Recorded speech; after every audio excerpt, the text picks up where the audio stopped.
હું તમને આજે સુરતની એક ખ્યાતનામ કોલેજની વિઝિટ કરાવવા જઈ રહી છું, જેનું નામ છે શ્રી સ્વામિનારાયણ પરમસુખ નર્સિંગ કોલેજ, જે સુરતના નાના વરાછા એરિયામાં આવેલી છે અને જે ગવર્મેન્ટ સાથે એફિલેટેડ છે. અમારી કોલેજની અંદર તમને આધુનિક વર્ગો, અદ્યતન લેબ અને મહત્વપૂર્ણ પ્રેક્ટિકલ ટ્રેનિંગ આપવામાં આવે છે કે જ્યાં તમે કાળજીપૂર્વક અભ્યાસ કરીને નર્સિંગની અંદર સિદ્ધિ પ્રાપ્ત કરી શકો છો. આ એનાટોમી લેબ છે જ્યાં આપણો નર્સિંગનો પાયો છે. આપણે આ એનાટોમી લેબની અંદર સ્કેલેટલ સાથે સાથે મસ્ક્યુલર સિસ્ટમ પણ શીખીએ છીએ અને આપણી બોડીના ઇન્ટરનલ ઓર્ગન વિશે પણ શીખીએ છીએ.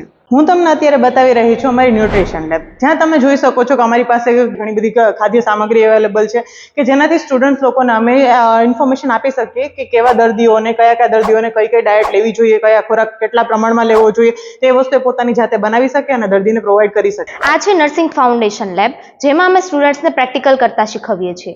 અલગ અલગ પ્રોસિજર પેશન્ટ પર પરફોર્મ કરતા પહેલા અમે ડમી પર શીખવીએ છીએ અને બીજા અલગ અલગ ઘણા બધા આર્ટિકલ્સ અને પોસ્ટર્સ અવેલેબલ છે, જેના થ્રુ અમે સ્ટુડન્ટ્સને પ્રેક્ટિકલ નોલેજ આપી શકીએ છીએ અને જેના થ્રુ એ ટ્રેન આગળ થઈ શકે. આ છે મટર્નલ એન્ડ ચાઇલ્ડ હેલ્થ લેબ, જેમાં અમે તમને ડિલિવરી થયા પછી મધરને કેવી રીતે સાર સંભાળ આપવાની અને બાળકનો જન્મ થાય પછી એને કેવી રીતે સાર સંભાળ આપવાની એના રિલેટેડ પ્રેક્ટિકલ શીખવશું.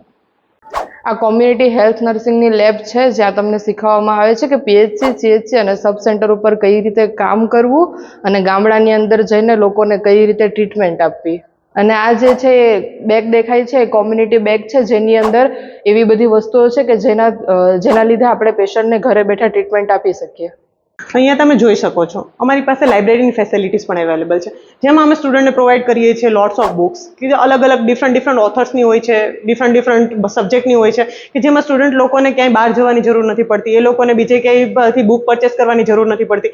એ લોકો અહીંયા બેસી પોતાના ફ્રેન્ડ્સ લોકો જોડે સિટિંગ અરેન્જમેન્ટ પણ હોય છે, એટલા માટે પોતાના ફ્રેન્ડ્સ જોડે એ લોકો બેસી એ લોકો રીડ કરી શકે છે, ગ્રુપ ડિસ્કશન કરી શકે છે અને જોઈતી હોય બુક્સ લઈ અને પાછી ત્યાં એ લોકો રિપ્લેસમેન્ટ કરી શકે છે.